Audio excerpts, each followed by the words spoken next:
Toninho, fazem agora 20 anos da sua ida lá para a Bósnia. Qual que é o significado hoje que aquela guerra tem, politicamente? Olha, depois de mais de 20 anos, ou quase 20 anos, pela primeira vez um comandante da ONU foi punido pelo Tribunal Penal Internacional, que foi um comandante que deveria estar tomando conta de Srebrenica, deveria estar protegendo a população de Srebrenica. Ele entrega a população da cidade, 200 homens naquele momento, para as forças sérvias, e foram todos mortos. Srebrenica foi uma cidade que foi estourada pelos sérvios, as mulheres foram estupradas, os homens em idade militar foram mortos, foram jogados em valas comuns, e primeira vez que um comandante da ONU passa a ser condenado. Então acho que isso é uma vitória da humanidade, sabendo que os comandantes da ONU também fazem esse tipo de coisa. Aliás, ele não foi o único, como outros comandantes também tiveram responsabilidade na Guerra da Bósnia. Eu participei de um comboio de ajuda operária à Bósnia, um comboio que juntou vários caminhões e que tinha militantes levando esses alimentos até a Bósnia de vários países do mundo, como da Inglaterra, da Espanha, da Bélgica, da França, de vários países. E aqui do Brasil ou da América Latina tinha eu. E que foi uma grande experiência, foi uma das maiores experiências que eu já participei na vida. Porque não só por ter ido até a Bósnia, até a forma da gente colher os alimentos na Europa ou recolher alimentos na Europa para poder levar. Aqui do Brasil nós levamos, os sindicatos nos ofereceram um dinheiro que nós levamos e transformamos em alimentos ali na Espanha. E nós saímos da Espanha com um caminhão e um carro. Um caminhão que atravessou toda a Europa para chegar até a Bósnia. Então só esse trajeto já foi fantástico. Poder atravessar a Europa de caminhão foi uma coisa para mim fantástica. Porque nós atravessamos toda a França, depois a Itália e fomos até Ancona, na Itália. No porto de Ancona nós tomamos um barco, porque tinha horário certo para encontrar o restante do comboio, e fomos até Split.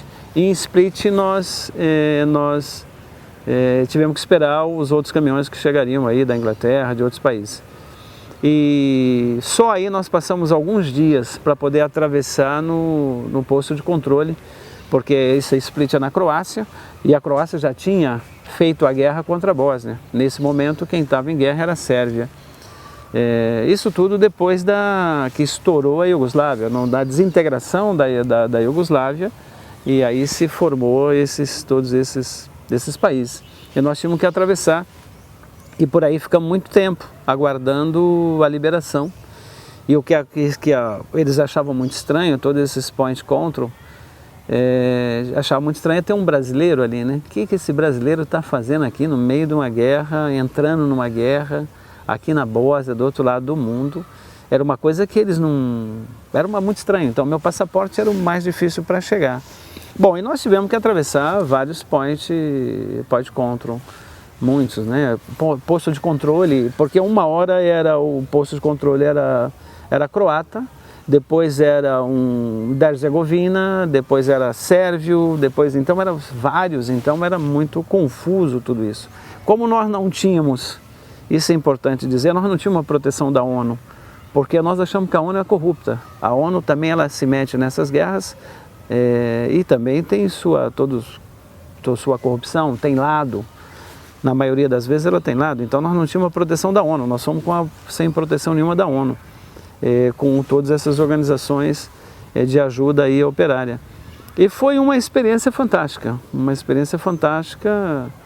porque na guerra quando você vai para uma guerra, você tem dois momentos que sente a guerra: quando você chega e quando você vem embora. Quando você chega, porque você começa atravessando todo o território, já entrando em território bósnio, ou mesmo os territórios da Herzegovina, mas mais aí no território bósnio, você começa a ver as casas já sem telhado.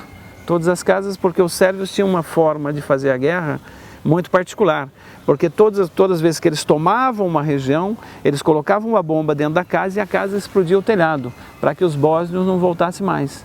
Então a população foi sendo expulsa, porque como era uma guerra de rapina, eles precisavam deixar o território.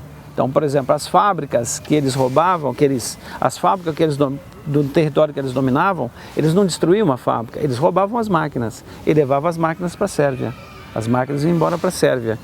Então era esse tipo de guerra, e com as casas é exatamente igual. Então eles dominavam a cidade, as pequenas cidades no interior, por onde a gente passava.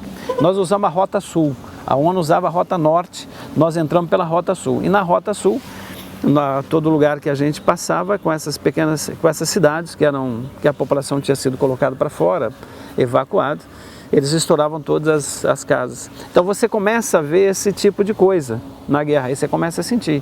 E depois, quando a gente chega em Tuzla, ou mesmo em todo o posto de controle, é todo mundo armado. E chegando também em Tuzla, que é a cidade que nós ficamos baseados, toda a população também armada, porque a Armia, que é o exército bósnio, era um exército popular.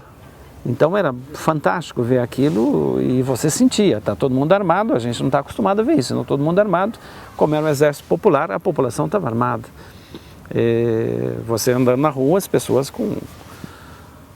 com fuzil nas costas. Então quem compunha a Armia eram trabalhadores das fábricas ou das minas, que ali tem uma região de muitas minas, estudantes. Nós visitamos, por exemplo, um reitor da universidade, e ele era um comandante da Armia. Ele era reitor na universidade, nas horas livres. Nas outras horas ele era um comandante da Armia. E os estudantes estudavam também de uma forma por turno. Uma turma estava na universidade e ficava na universidade para cumprir o ano escolar, e uma turma ia para o fronte, ia estar na guerra. Depois invertia, uma turma ia para o fronte e outro ficava. E era uma situação muito interessante, porque era um exército realmente popular. E que, como era uma guerra com características, tanto característica de guerra convencional como característica de guerra de guerrilha, geralmente as frentes de batalhas eram com uma diferença de muitos poucos metros entre um exército e outro, uma frente e outra. Não todas ativas, né? Se alguns momentos uma ou outra estava ativa, mas, por exemplo, às vezes era um pequeno rio, de um lado estava o exército sérvio e do outro lado estava o exército bósnio. Às vezes uma rua apenas que dividia os dois exércitos. E era uma guerra que era de rapina, porque inclusive tão pouco o exército sérvio, que era muito mais poderoso, porque na verdade quando se estoura, o Tito, quando o Tito mantinha a Iugoslávia unificada, quase todo o exército era o exército sérvio. A Bósnia não tinha comandante, não tinha nada, nem croatas. Eu acho que uma parte também de croatas, mas a grande maioria eram sérvios que o Tito mantinha. Então, quando se tem a explosão, quando se explode a Iugoslávia, os sérvios levam todo o aparato militar, eles levam para a Sérvia. Então aí a Bósnia não tem absolutamente nada disso. Então ela não tem, o armamento é um armamento rústico, pequeno, leve, apenas armas leves e tal. E passa a ser uma guerra, por ser uma guerra de rapina, eles não usam, de saturação. Não tem saturação na guerra. O que eles fazem é cirúrgico, ataques cirúrgicos. Então, para que a população se assuste e abandone a cidade, para que eles possam ficar com a cidade. Então, era feito dessa maneira. Então, você sente a guerra quando você chega. E isso aí você começa a sentir. Por exemplo, nós ficamos num edifício, era um estado operário, então as condições mínimas da população, as necessidades mínimas da população tinham sido satisfeitas.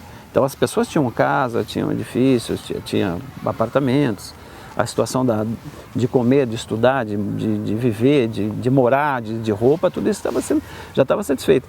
Então nós ficamos num apartamento que tinha 16 andares.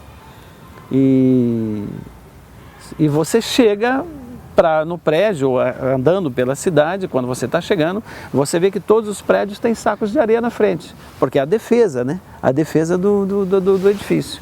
Sacos de areia na frente e lenha, muita lenha, muita lenha, nacho de lenha, e a gente ficava no 16º andar, e todo dia a gente tinha que subir.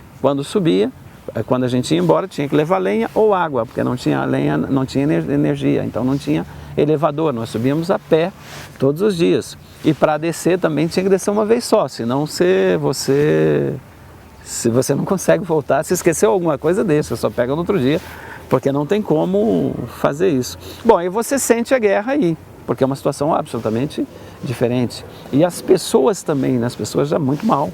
Já, por exemplo, a questão do dente, já não tem mais dente. E é uma guerra diferente, porque geralmente no Ocidente está acostumado a ver a guerra na África. Ver a guerra, agora nesse momento, por exemplo, em alguns países asiáticos. Mas ali não, no coração da Europa. Então são todos branquinhos, do olho azul e tal, e vivendo uma situação dessa. Já comia mal, já estava muito mal. Uma situação bastante diferente nesse sentido. Bom, e como é uma guerra de rapina, também eles usavam muito de franco-atirador, de sniper. Então você tinha que se deslocar com muita dificuldade para se escondendo dos franco-atiradores. E situações muito interessantes, porque você muitas vezes tinha que se esconder atrás de muro, e muitas vezes você via umas crianças brincando e falava, como essas crianças estão aqui, não é perigoso? Não, mas aí eles sabem onde brincar. Essa árvore, por exemplo, está escondendo do sniper, do franco-atirador. Ele não vai conseguir visualizar. E elas sabiam disso, às vezes eram pequenos morros, coisa muito pequena, e eles faziam isso. Porque era esse tipo de guerra. Não tem nada a ver com guerra religiosa. Eles tentam passar a dizer que é uma guerra religiosa, porque a população bósnia é uma população muçulmana. E o muçulmano que, na verdade, eles se tornam muçulmanos, né? Quando o Império Otomano ocupa essa região, todos os Balcãs aí, quando o Império Otomano ocupa, o que eles fazem? Quem é muçulmano não paga imposto. Então os bósnios passaram a... E a única exigência que tem, porque eles, inclusive o Império Otomano exigia que se tornasse muçulmano.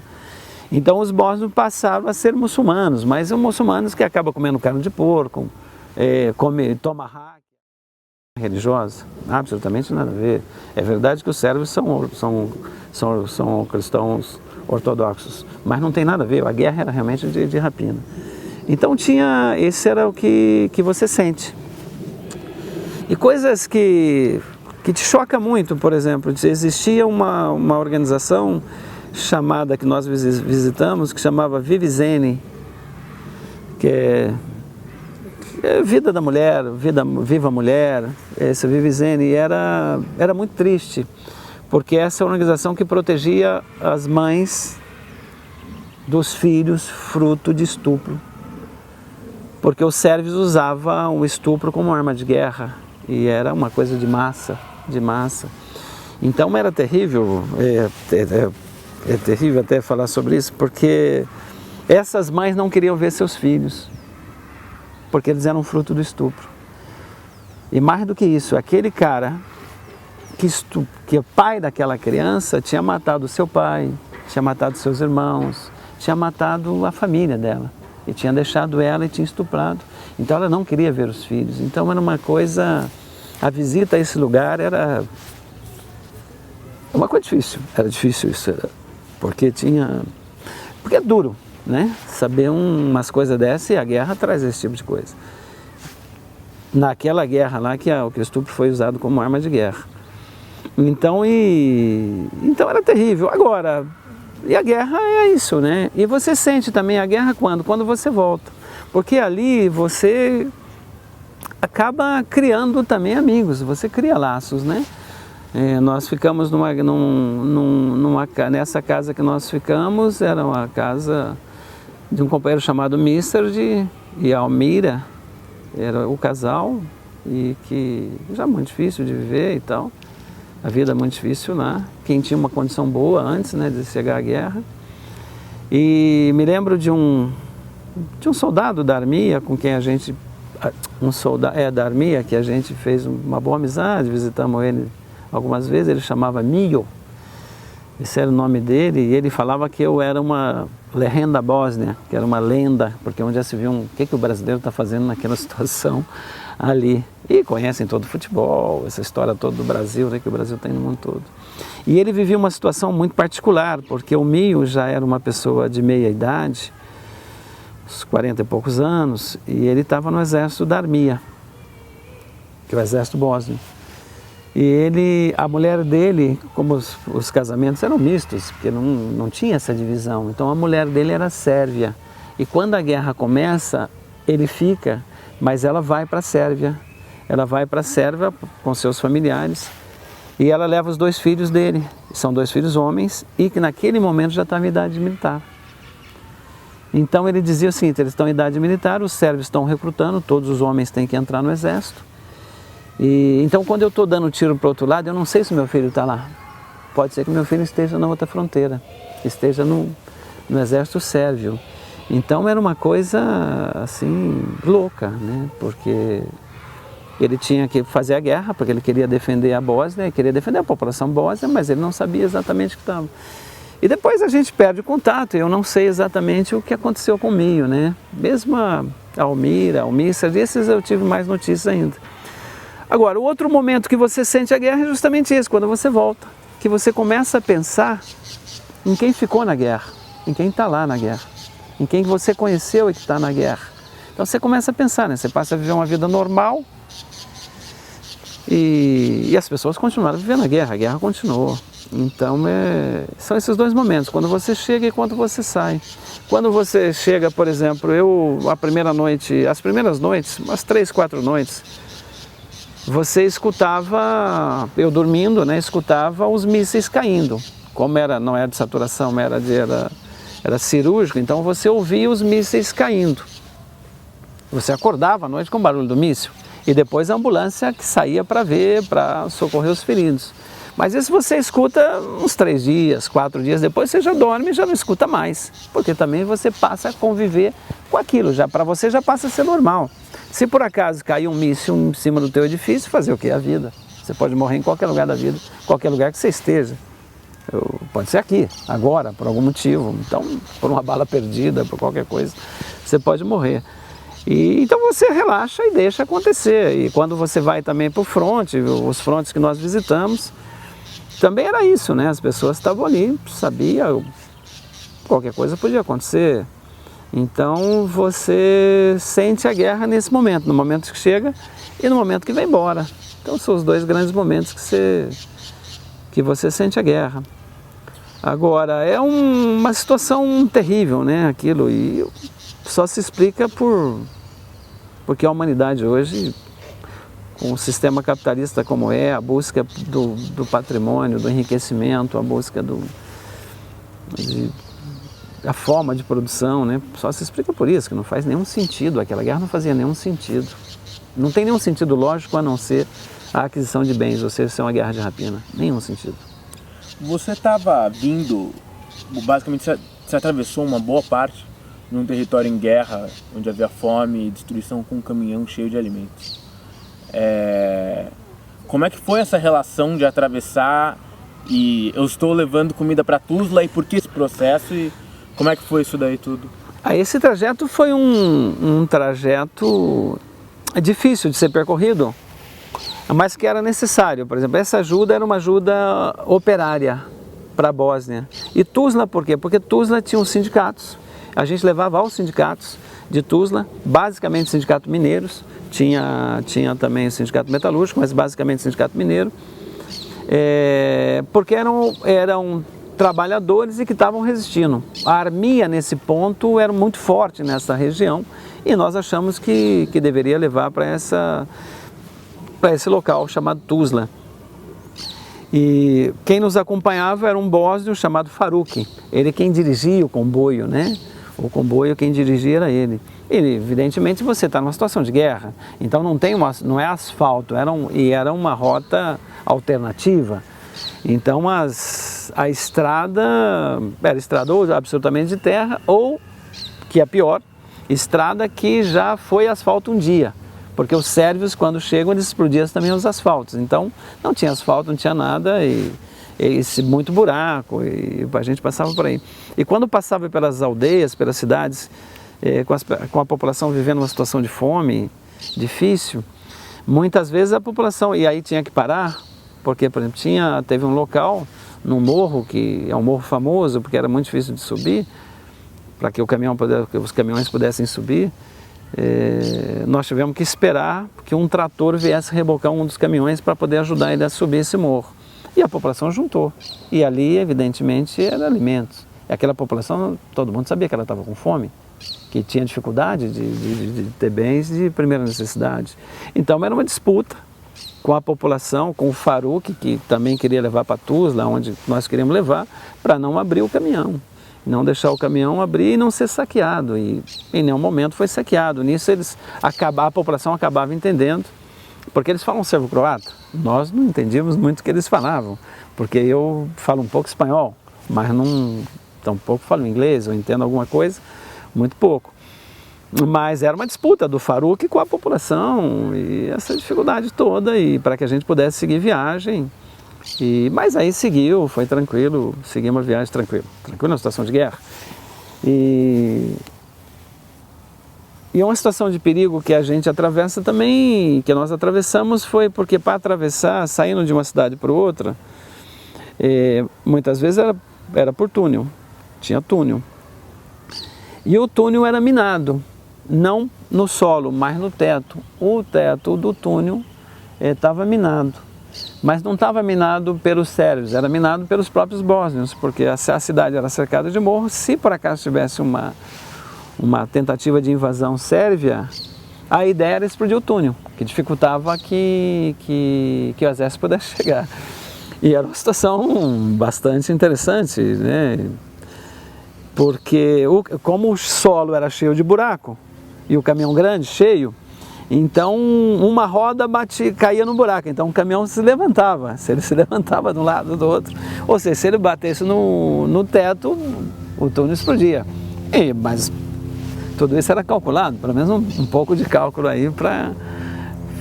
E estamos falando de túnel não muito grande, né? São túneis pequenos, porque são cidades, era uma rota secundária. Mas foi isso, um pouco de adrenalina aí também, não faz mal para ninguém, pelo contrário, né? Até divertido e nada ocorreu, né? Aliás, para não falar em desgraça, a região é belíssima, né? Os Balcãs são uma região belíssima, e quando nós fomos, era outono, né? Outono europeu, então as aves já toda avermelhada, mudando para um tom vermelho, então os morros, assim, as matas estavam belíssimas, já com as folhas começando a cair, o sol também, né? O sol ali na costa croata é magnífico, né? Toda essa Dalmácia, que nós tivemos que atravessar a Dalmácia. Só uma curiosidade de onde vem o cão dálmata, né? Que vem dessa região aí. Então uma região muito bonita, né? Não sei se volto lá um dia, quem sabe, né? Posso voltar um dia. E depois nós participamos também aí participamos de uma conferência que discutia a Bósnia. E foi uma conferência importante, fizemos uma intervenção em nome do sindicalismo brasileiro lá, que foi interessante. E foi isso, né? Levamos lá essa ajuda, fizemos essa ajuda lá aos trabalhadores, creio que a gente ajudou.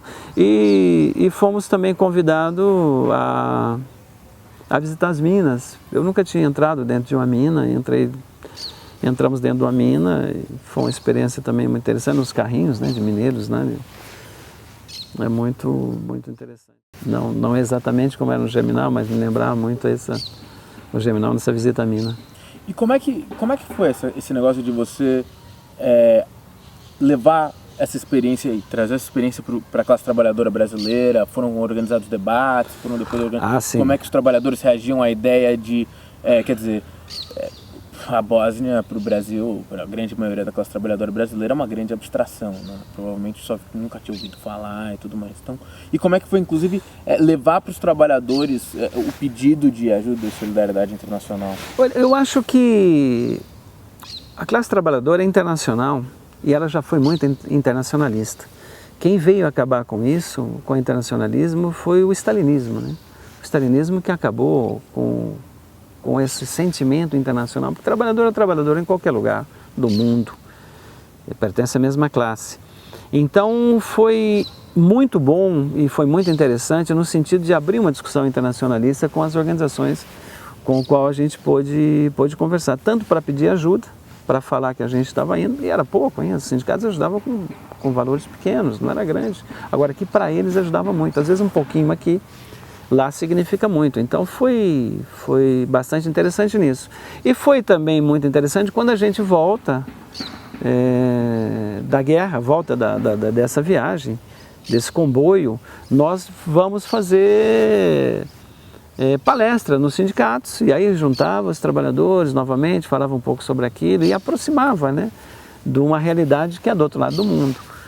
E nas universidades, andamos em algumas universidades também, como USP, como Unicamp, Unesp, várias outras universidades que nós andamos também para poder falar um pouco sobre essa experiência na Bósnia na época, isso já no final de 2004, começo de 2005. Então eu estive fora daqui, em outros estados do país, também falando sobre isso, e que a gente foi aproximando, né, um pouco dessa questão internacionalista. Porque eu acho isso fantástico. O sentimento mais bonito humano, um dos mais bonitos humanos, é o sentimento da solidariedade, de saber que o outro precisa e que você pode ajudar, porque o outro também um dia vai te ajudar. Então isso enquanto classe, a solidariedade de classe é uma coisa fantástica. Então foi muito bom nesse sentido. Evidentemente teve a direita aqui, por exemplo, quando saiu na imprensa da região e saiu em algum lugar, falava mal. Muitas vezes teve articulista que falou mal.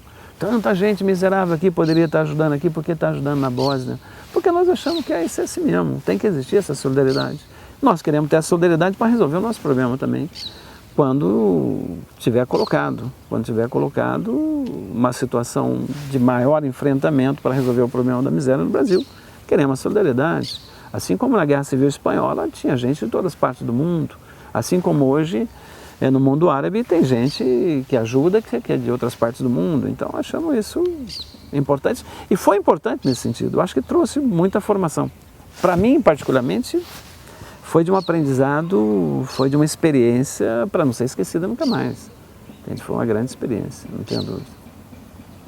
O comboio era formado ali de 5 caminhões e um carro, porque tinha um carro de apoio.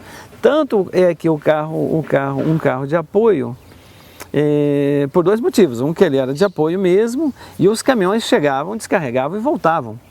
E nós continuamos lá, nós não viemos junto com os caminhões voltaram antes, já estar descarregado e tal. E todo mundo que ia nesse comboio eram militantes, gente ligados a alguma organização política de esquerda ou ligado a sindicatos. Então mesmo o motorista do caminhão, os motoristas eram militantes.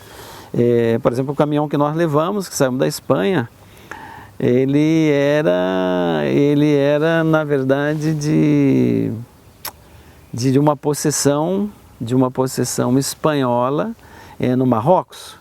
Ele era de... Como chama essa possessão espanhola?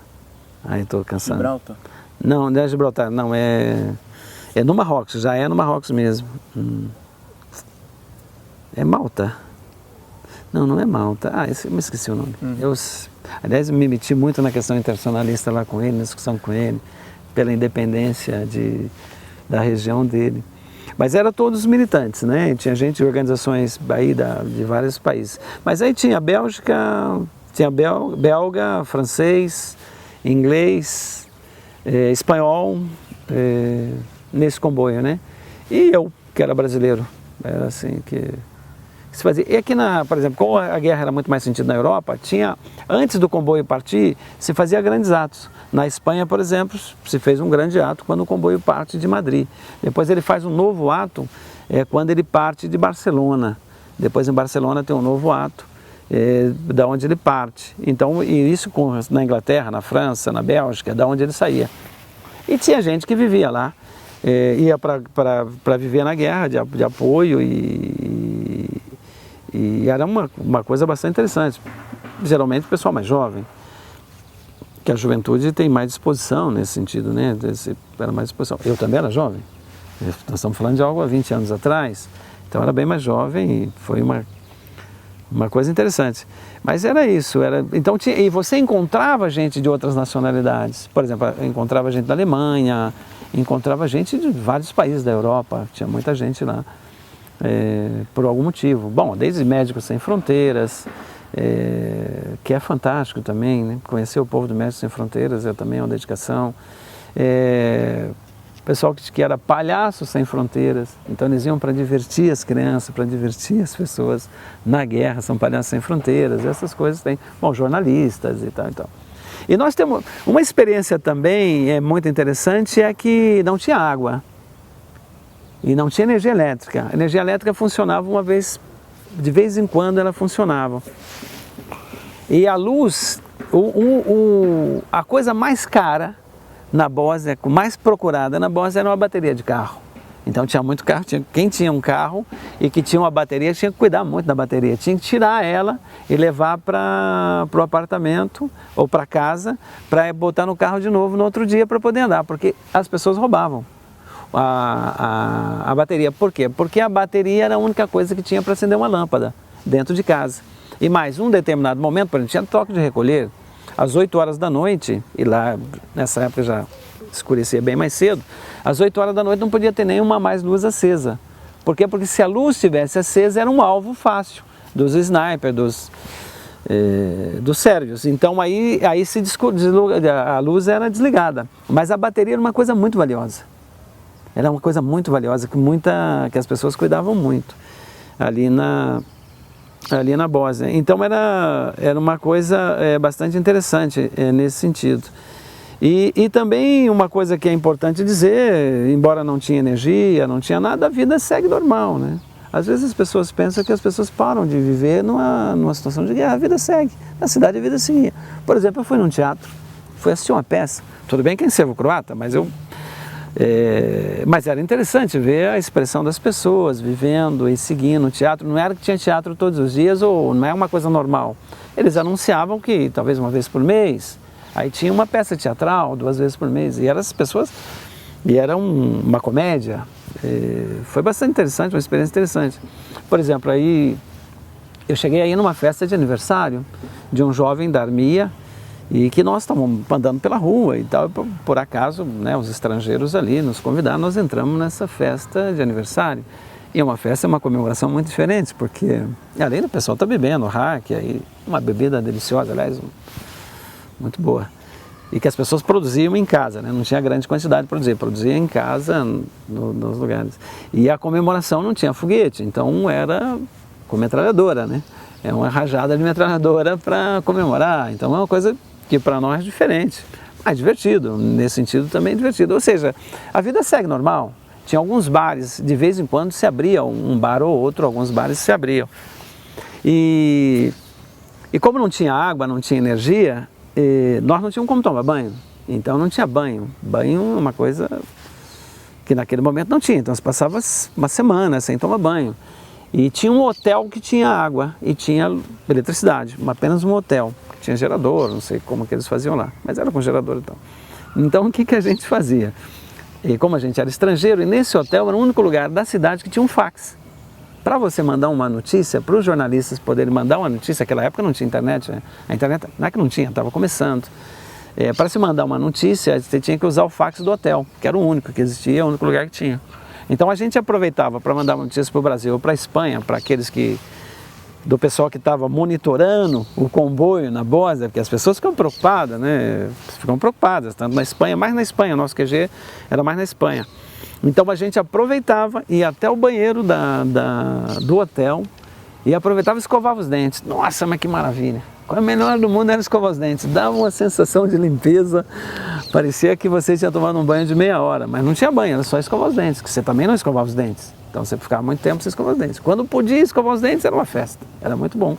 E a gente de vez em quando ia lá para poder mandar um fax. Aí aproveitava também, lavava o rosto, tirava a camisa lá no banheiro do hotel e fazia isso. E quando entrava algum correspondente estrangeiro lá, falava, o que esses caras estão fazendo aí, todo mundo sem camisa? Eles sabiam que era assim, né? Porque em outro lugar não tinha água. Era lá e ia no estádio. Tinha um estádio de futebol também que as pessoas que eram desalojadas das cidades vizinhas acabavam indo para um estádio de futebol, para uma quadra. É normal. como se viveu aqui no Pinheirinho também. Quer dizer, normal, a vida, né, como é. Então nesses lugares também tinha água, e aí a gente ia, mas não dava para tomar banho, nem no hotel, nem lá. E às vezes tomava banho nesse estádio dava para tomar banho, no hotel não, porque eu acho que eles nos botariam para fora. Conta pra gente um pouco também, quem era a Armia? A composição social da Armia, era o que? Era um exército religioso, era o que exatamente? Não, a Armia era um exército popular, e inclusive eles não tinham um uniforme. O uniforme, às vezes, o soldado tinha uma camisa camuflada, mas a calça era uma calça jeans, usava tênis, boa parte usava tênis. Como tinha pouca arma, eles usavam, era muito interessante porque parecia uma fábrica, eles se revezavam no fronte. Então, por exemplo, às 2 da tarde, uma parte do exército vinha embora, a outra parte tomava aquelas armas e ficava ali no fronte, porque eles não tinham muita arma. E aquele batalhão que estava indo para a guerra, eles iam sem armas. As armas estavam lá com os outros soldados que estavam. E esses voltavam para casa, que as cidades eram perto da linha de guerra, da linha da fronteira, da linha de guerra ali.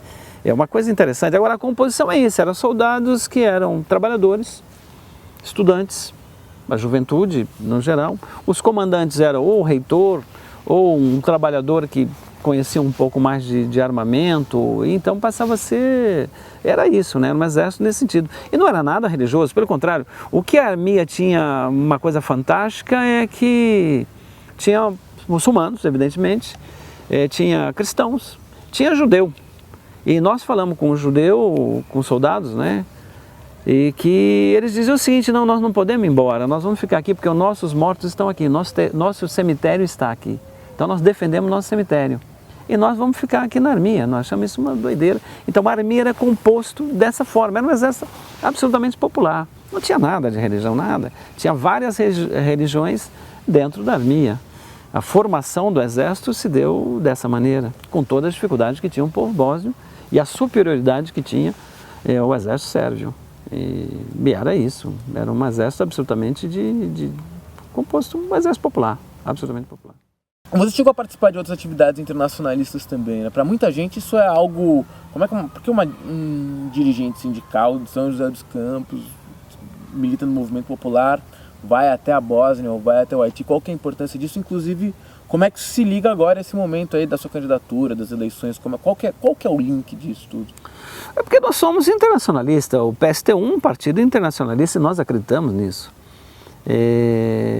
Depois da Bósnia, algum tempo depois, 2000 e não me recordo bem, tem que ver qual a data, nós estivemos no Haiti, nós fomos levar a nossa solidariedade também ao Haiti, a essa solidariedade política, que nós fomos aqui com uma comissão para visitar o Haiti, mesmo porque, inclusive para fazer exatamente política, porque o Lula era presidente do país e colocou as tropas da ONU ocupando o Haiti. Ou seja, as tropas brasileiras, o maior número de componentes para as tropas da ONU no Haiti. O comando das tropas da ONU, inclusive, é brasileiro no Haiti. E nós achamos que aquilo é uma ocupação. Nós achamos que o povo haitiano tem que decidir seu próprio destino. O povo haitiano é quem tem que saber o que é melhor para eles. Eles têm que ter a liberdade de poder se tocar, fazer o que bem entende. Então nós acreditamos na autodeterminação dos povos. Nós não achamos que a ONU vai lá para poder ajudar alguém. Ao contrário, a ONU está lá para poder ajudar os grandes capitalistas que exploram a mão de obra haitiana. Por exemplo, nós chegamos no Haiti, nessa visita que nós fizemos, o Haiti é absolutamente miserável. Absolutamente miserável. As grandes favelas do Haiti, como Belar e outras favelas, são favelas enormes. Ou seja, a cidade Porto Príncipe é quase que totalmente uma favela. Tem apenas uma pequena parte onde mora a população mais rica, que essa, na verdade, nem vive aí, vive em Miami. Os ricos do Haiti vivem em Miami, porque é muito próximo de Miami. Então, o exército da ONU, as tropas da ONU estão fazendo o que no Haiti? Estão lá para ajudar na exploração. Por exemplo, eles têm lá o que eles chamam da indústria da agulha, seria a indústria da agulha. O que é essa indústria? Essa indústria para fazer bola, para fazer uniforme esportivo, que as grandes para indústria têxtil. Indústria têxtil que está lá, é a exploração da mão de obra muito barata, muito barata. Quase $1 por dia se ganha para poder fazer isso. E depois eles vão exportar, Estados Unidos, Europa, o que tira ali do Haiti. Nós visitamos essas empresas lá, que chama a empresa, que inclusive chama das maquiladoras. E são empresas onde é uma exploração muito grande da mão de obra e que não tem nem restaurante, não dá nem comida, não tem nem... Não é que não tem restaurante, não tem refeitório. As pessoas comem alguma coisa feito de bambu. E comem muito mal, então não tem alimentos. Não, todo mundo já sabe que teve aqui na imprensa brasileira os famosos biscoitos de argila, feito de argila. Então essa coisa que ocorre. Então o Haiti está muito pobre, é o país mais pobre da América. Agora, que tem uma história muito rica. A história do Haiti é uma história muito rica. Foi o primeiro país a ter sua independência nas Américas. Isso foi em 1804. Foi uma coisa fantástica e que construiu também o Exército Popular, se revoltou contra quem estava ocupando, venceu vários exércitos, venceu o Exército Espanhol, venceu o Exército Inglês, as Forças Armadas Espanholas, a Força Armada Inglesa, venceu a Francesa.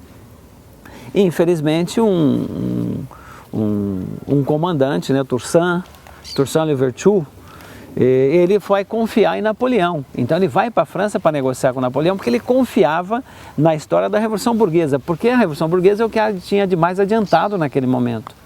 E acabou sendo traído e morre nas prisões da França. Mas a luta segue. E depois os Estados Unidos, quando invade, rouba todo o ouro do Haiti, tem toda a história fantástica do Haiti. Então por isso nós estivemos lá. Isso tem a ver com a eleição, por quê? Porque nós queremos ser isso. Também como deputado nós queremos ajudar e estimular isso, para que os operários, a classe trabalhadora saiba que nós somos internacionalistas e que é preciso ser internacionalista.